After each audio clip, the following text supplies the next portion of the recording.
Hello, my friends. Welcome. Jill Ortiz here, and this is my Empowered Fitness community for women over 40 looking to get energized, confident, and strong.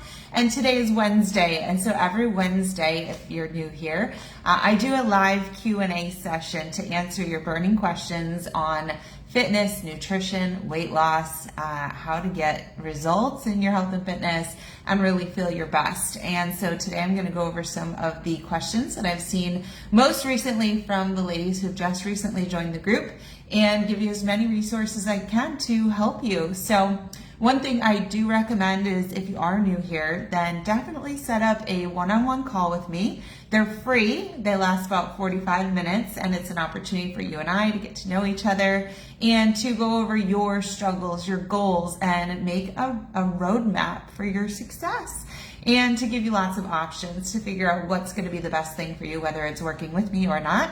And so let's get right into it. So when you join this group, I ask you a few questions. And the first question is, what is holding you back in getting results in your fitness and nutrition? So I have a little spreadsheet here of all the different answers that I got from you this week. So we're going to go through and we're just going to go over them really quickly to see if there's any common themes and then address those themes. All right. So here we go. Let me just make sure that my volume is off. Yep, it is.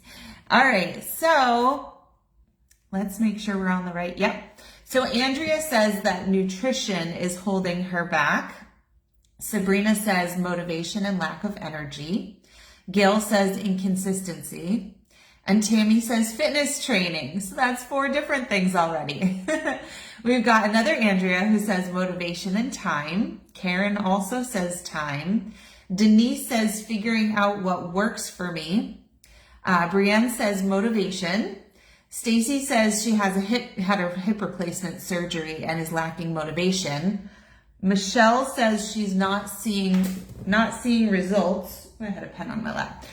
And Tammy says that hormones are holding her back. So this is actually a really, it kind of spans all the different answers that I get on a regular basis. So all of these things can hold you back. And so we want to get all of these different things in alignment. So what did we hear? We heard nutrition, fitness, lack of consistency, motivation, time, not seeing immediate results, injury, and hormones.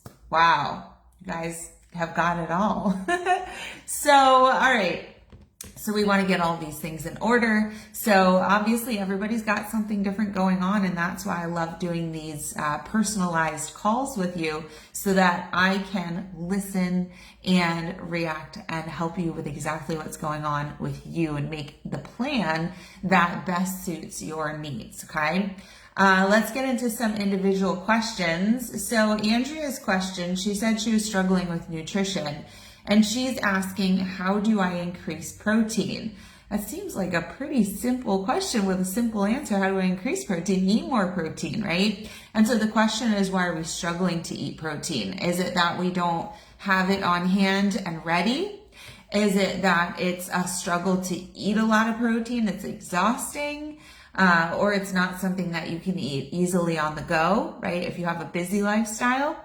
So I would say that the best advice I can give you and what I'm doing right now is, if you struggle to get all your protein in, is number 1, to start early. So one of my big recommendations, and something that's really, really good for weight loss, especially in menopausal women going through hormonal changes, is to start early. And so within 30 minutes of waking up, you got to start eating, right? So this is going to help you to build up your healthy metabolism and get it going, right? Like, think about it's in the middle of winter and you live in a really cold environment, and you wake up in the morning and you got to get out from your really cozy covers. What's the first thing you want to do? You got to stoke the fire, right? I mean, I guess in the Stone Age, if you didn't have heat, right? So you got to put the wood on the fire. And so the only way to do that is to build the fire in your belly is to start feeding it and to turn it on, right? And so that's going to be one thing, is eating protein early. So what I do,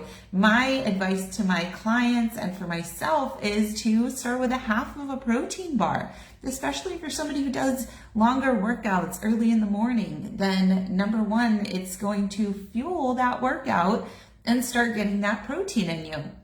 One of my favorite bars, I can send you a link to it, I'll put it below if you like, actually has 28 grams of protein in it and 0 sugars. And so I love that I can get that protein in. Not only that, but I love the cookie dough flavor. I love the cake batter flavor. I love the peanut butter chocolate chunk flavor. And so that is something that's very enjoyable, right? And then throughout the day, what we said is convenience. So I'm often drinking, you can see the remnants of my chocolate recovery shake from this morning. So that's something that I took with me on the road this morning because I had an appointment. And then another thing that I have in the afternoon, so this one was my chocolate recovery shake. In the afternoon, I tend to have a chocolate protein superfood shake. So those are a couple of easy on the go options. And sometimes I'll move those, the superfood shake, the protein shake, around in my day, depending on if we're running around as a family or if my meals can be eaten at home. When I eat at home, I'll do something that I can either make. So one thing is preparing your food ahead of time, right? Think of all the different proteins that you can have ready in your fridge. So for instance, the other night we had a barbecue and my husband made burgers, made beef burgers, turkey burgers, veggie burgers, and hot dogs for the kids. And so I asked him, so I actually pulled out 4 turkey burgers. He goes, I only need 2. I said, just make 4. So there's 2 extras ready. And then I ate them in the last couple of days for lunch because they were easy. They're made. I just eat them cold. And then another thing that I like to do is I'll make chicken at the beginning of the week and put it in the fridge. It was funny because yesterday my husband went to take the chicken out to put it in his salad and my son goes, oh no, mommy made that for me. Chicken for everybody. Everybody can have the chicken, right? But it's nice when it's made because everybody can go in and eat it. Another thing I do is I buy a thing of like a 3-pound package of ground turkey every week, and I will just cook it up, like not even any seasoning. I'll do salt, pepper, garlic powder, and I don't know what I'm going to use it for, but at least it's ready in case I'm in a rush. I only had 20 minutes today when I got home from an appointment before this. And so I hopped into the pantry and I opened up a can of tuna and I ate that. So quick, easy on the go proteins, and then space them out throughout the day. That's going to make it easier to eat more protein. And then understanding how much you need is going to be a big tip. Okay.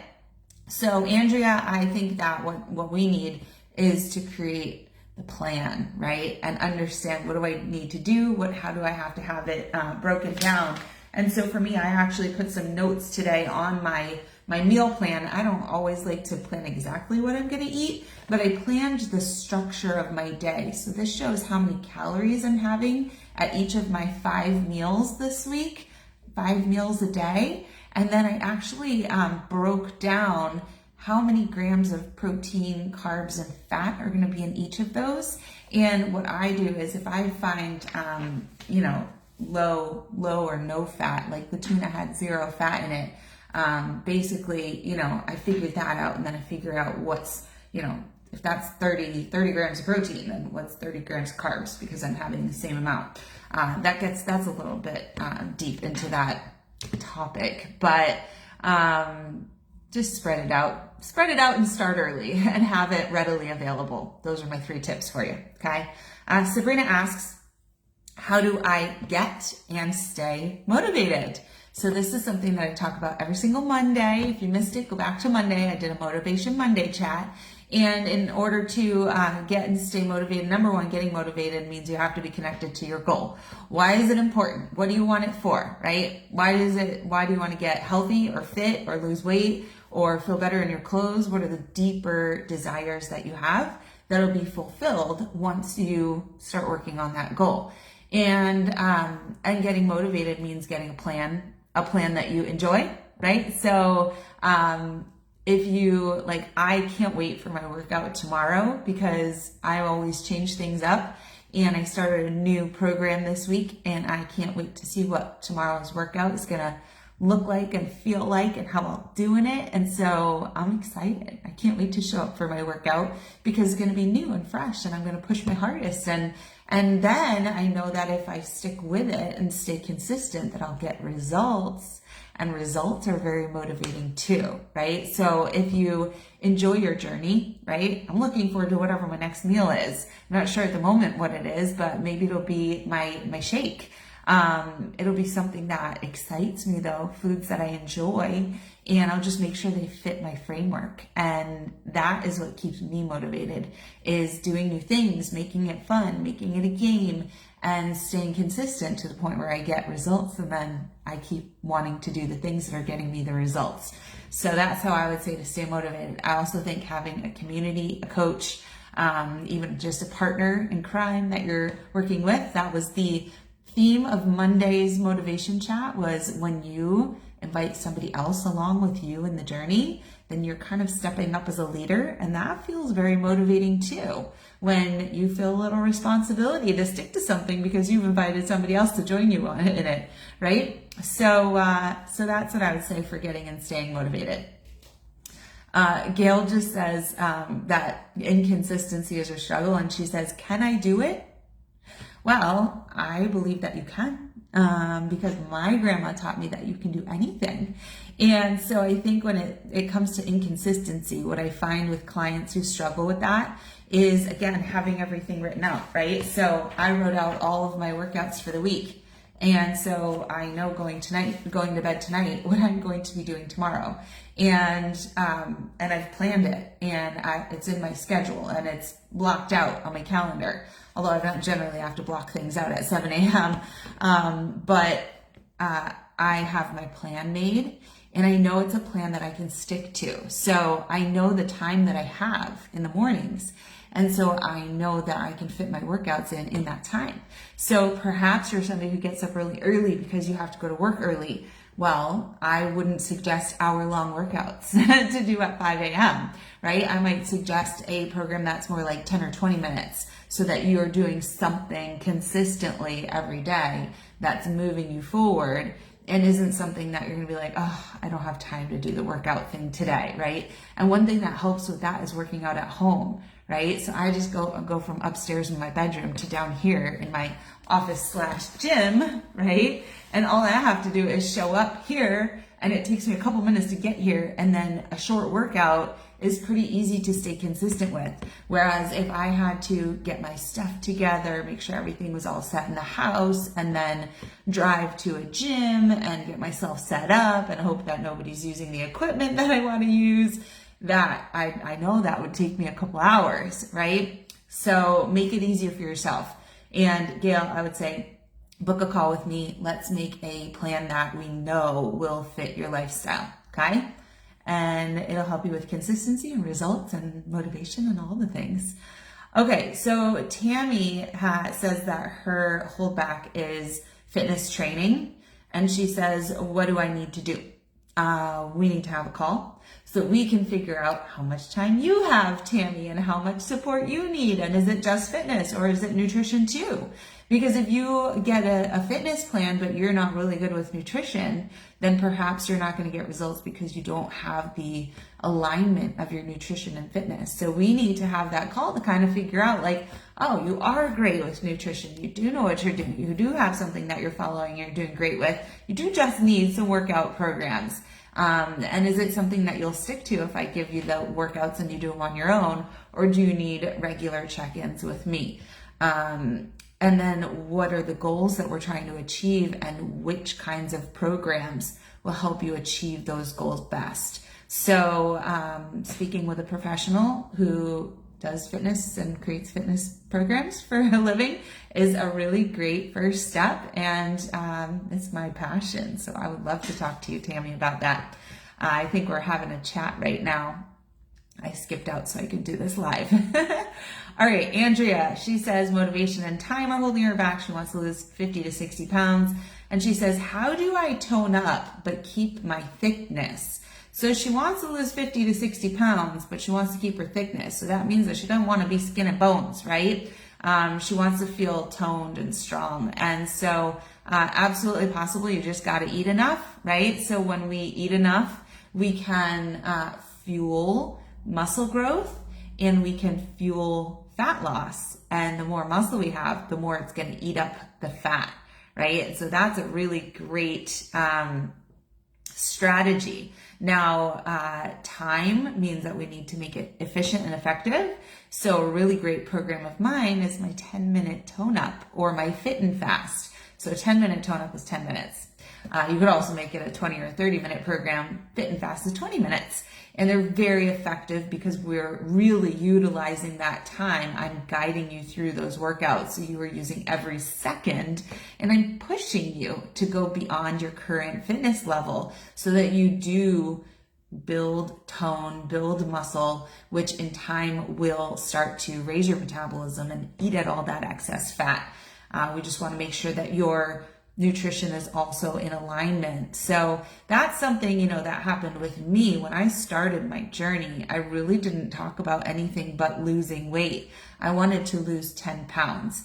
And so I started, and I actually had a chest injury at the time from doing things my own way. Whoops.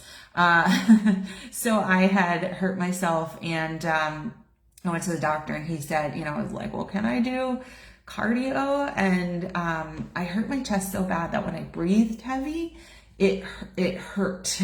And he's like, no, you just have to stop until your injury is gone. And I was like, what? But I love to exercise and I want to lose weight. So instead I focused on nutrition. I hired a coach and I focused on nutrition. And in the first week I lost 6 pounds. And in the second week I lost 4 more pounds. So I achieved my goal, my set goal of losing 10 pounds in 2 weeks. Well, I realized that I didn't want to just be skinnier.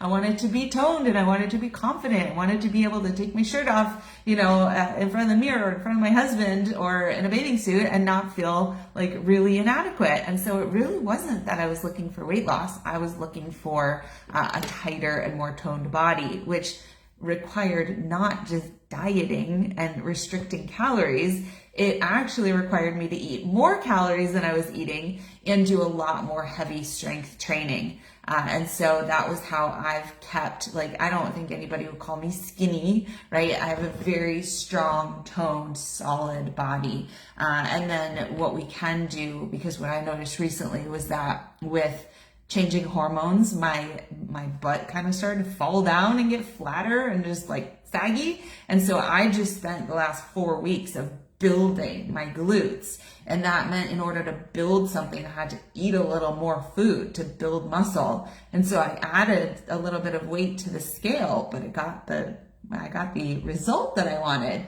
So now I'm going back to lowering, my food a little bit and pulling back on that food so that I can now cut the excess fat, but I'm still going to have that booty that I built, right? So it's very exciting. And so you got to kind of manage the process.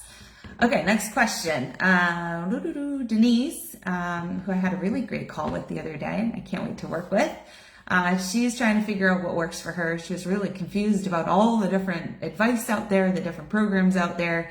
And she said, what do I do, or how do I lose weight in menopause? So a lot of the programs out there that you'll find that you can invest in and, spend little or a lot of money on, it's trainers, it's nutritionists, they're all going to tell you a million different things. It's very confusing, but they may not be addressing how do I achieve that weight loss goal during menopause or throughout, a time of hormonal change.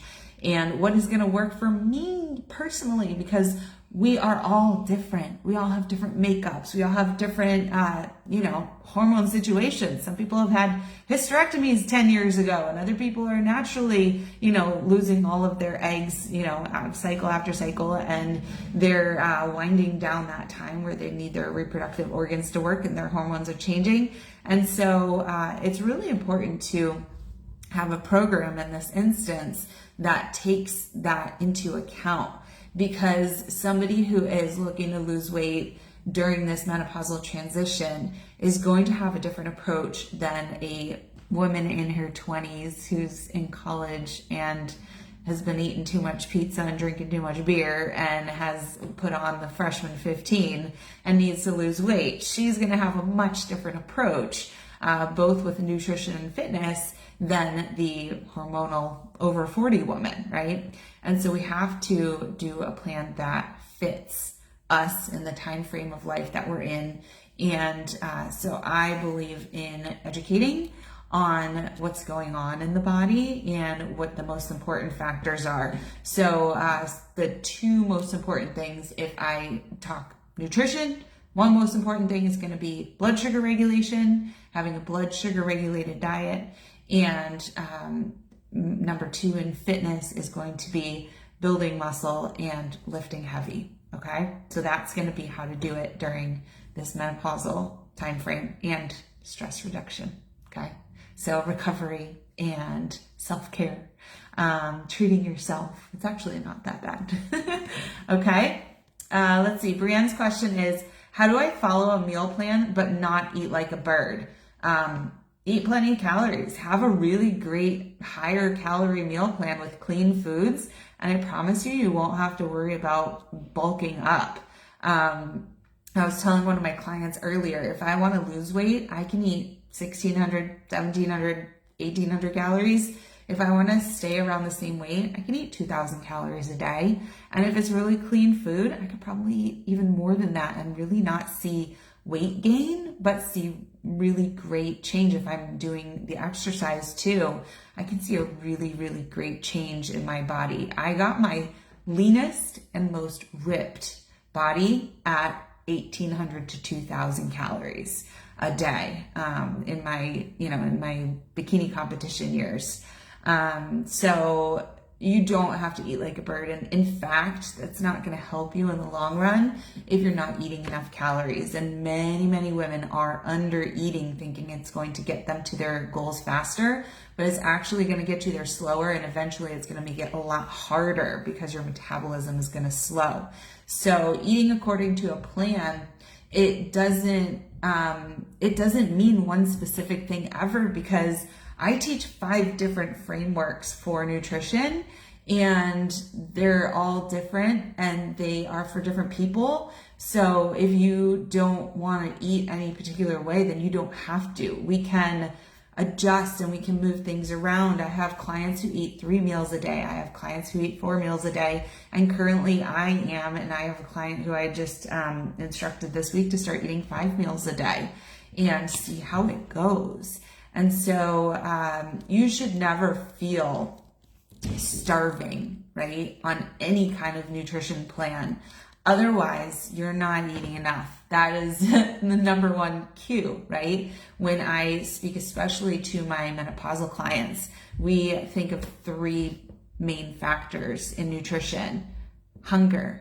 Am I starving? Am I always saying like, I'm so hungry? If so, then you're not eating at good intervals. You're waiting way too long before you eat, and you're not eating enough to sustain you to your next eating time. So you need to eat more food, and you need to eat more frequently, right? So that's hunger.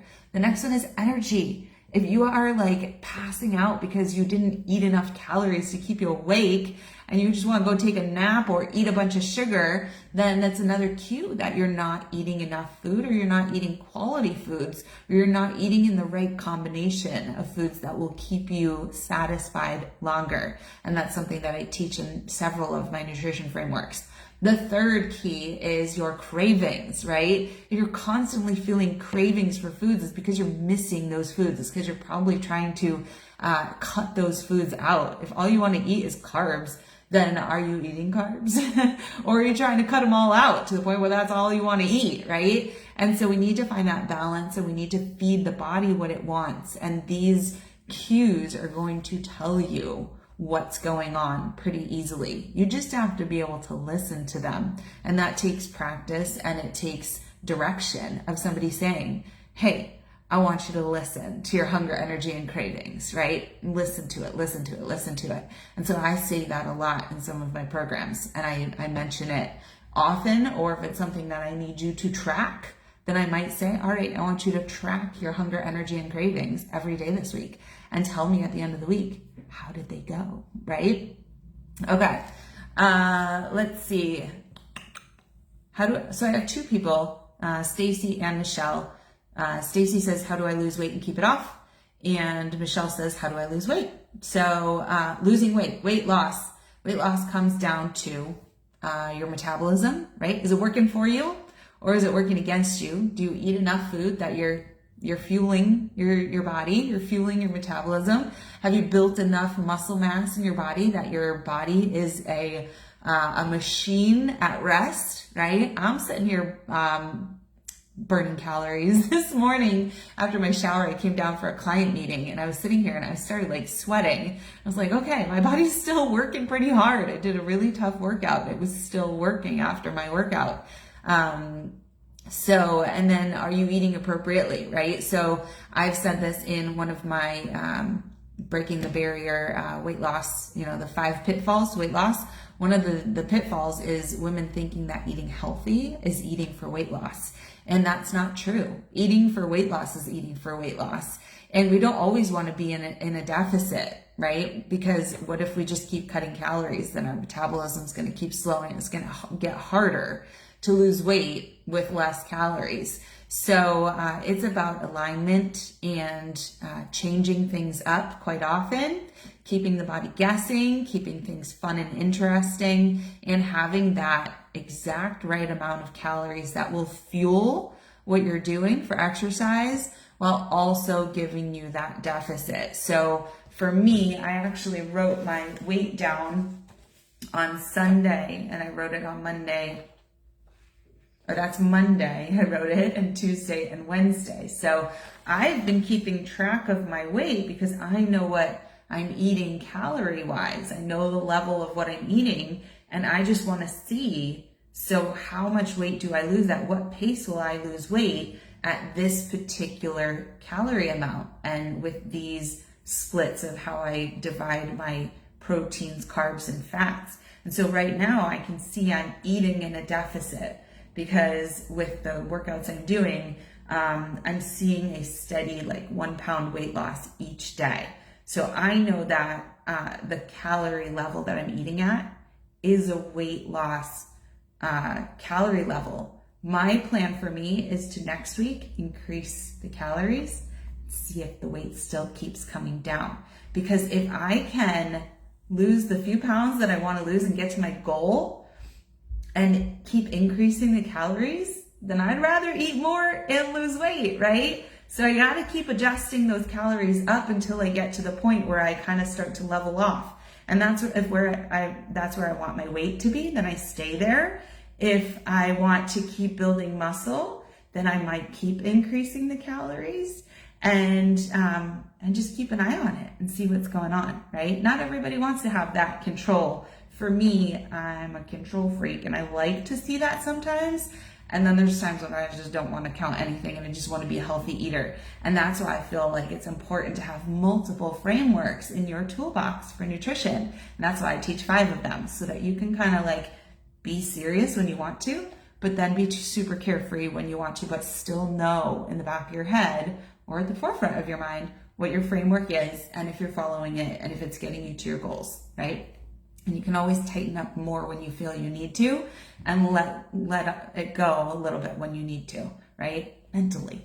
All right, we've got one last question, and it's Tammy, and she had said that hormones are holding her back. Her goal is to manage her hormones. She wants to lose her stomach area and her her stomach area and lower. So I assume that's maybe butt, thighs, all that kind of stuff, which is where the weight tends to sit in these latter years of our lives, unless we're doing something about it. Okay. So her question is, which hormone is responsible for weight gain, especially as women age? So there's about 5 of them. I actually made some notes, so that I could quickly kind of go through. And I was also thinking, after I started making these notes, I'm going to do a blog post for you, which I'll get back to you with if it's something that's of interest.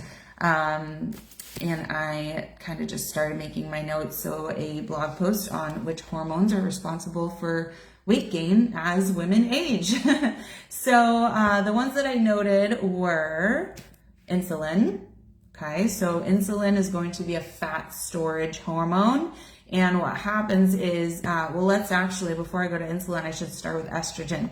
So estrogen is necessary in the process of our reproductive cycle. So as we age and we're losing all of our egg count, and eventually we stop our cycle when we have no eggs left.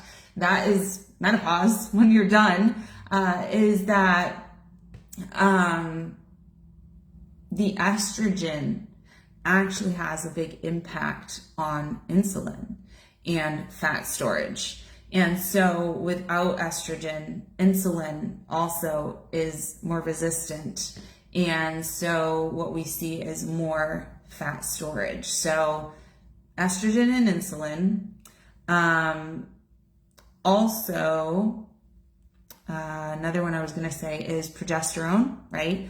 Progesterone actually is a regulator of water in our body. So if you feel more bloated, more water retention, that can be due to the progesterone levels dropping.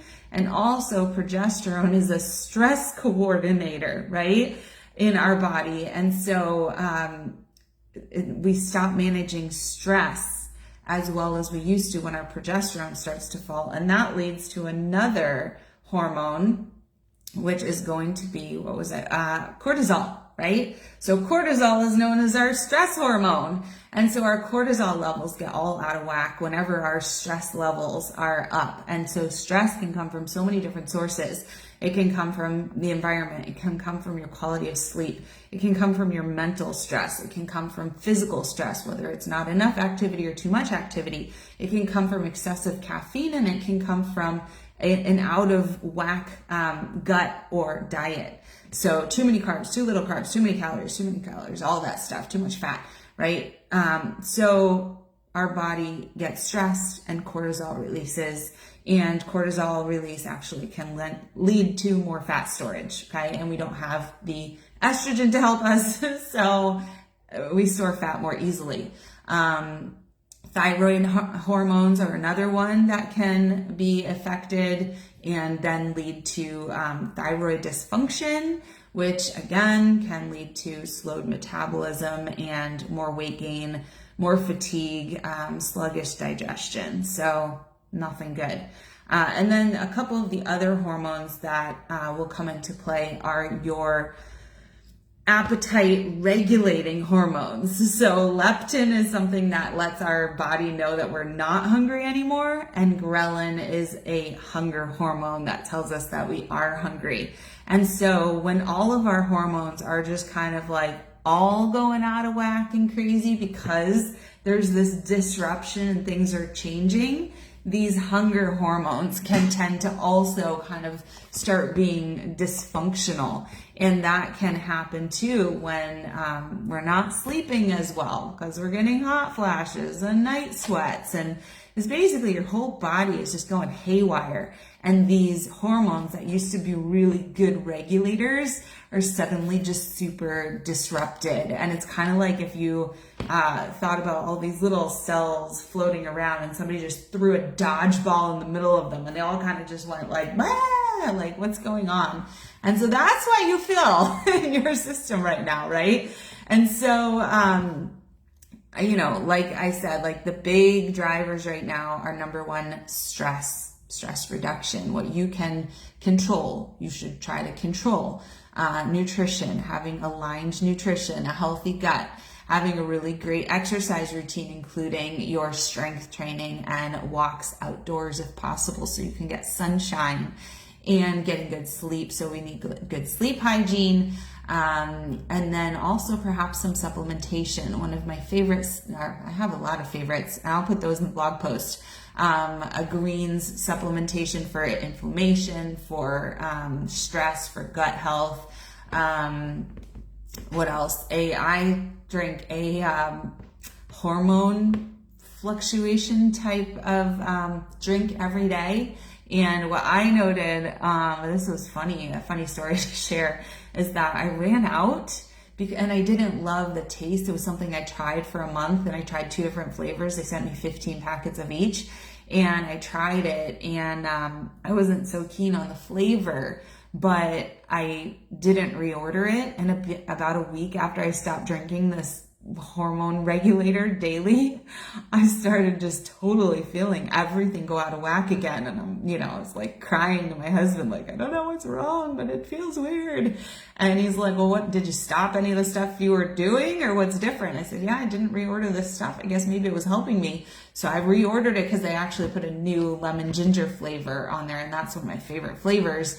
And so I ordered it and I love it. And so I started drinking it again, and the world is right again. So perhaps there's supplements that can help you as well with getting things back in order. And of course, we always have plenty of women who look to hormone replacement therapy. So meaning that your estrogen and progesterone levels are going down, and perhaps they can find the right balance based on your panels, your hormone panels, what is going to help you and what could we replace for you. And not everybody can do hormone replacement therapy, and not everybody wants to. Some of it comes to beliefs and reactions and other things going on in your body. But there are many women out there who really do feel that hormone replacement therapy has helped them with symptoms reduction, which can help manage that stress and then lead to all the other things that you need to do for yourself. You got to do the work to feel right again.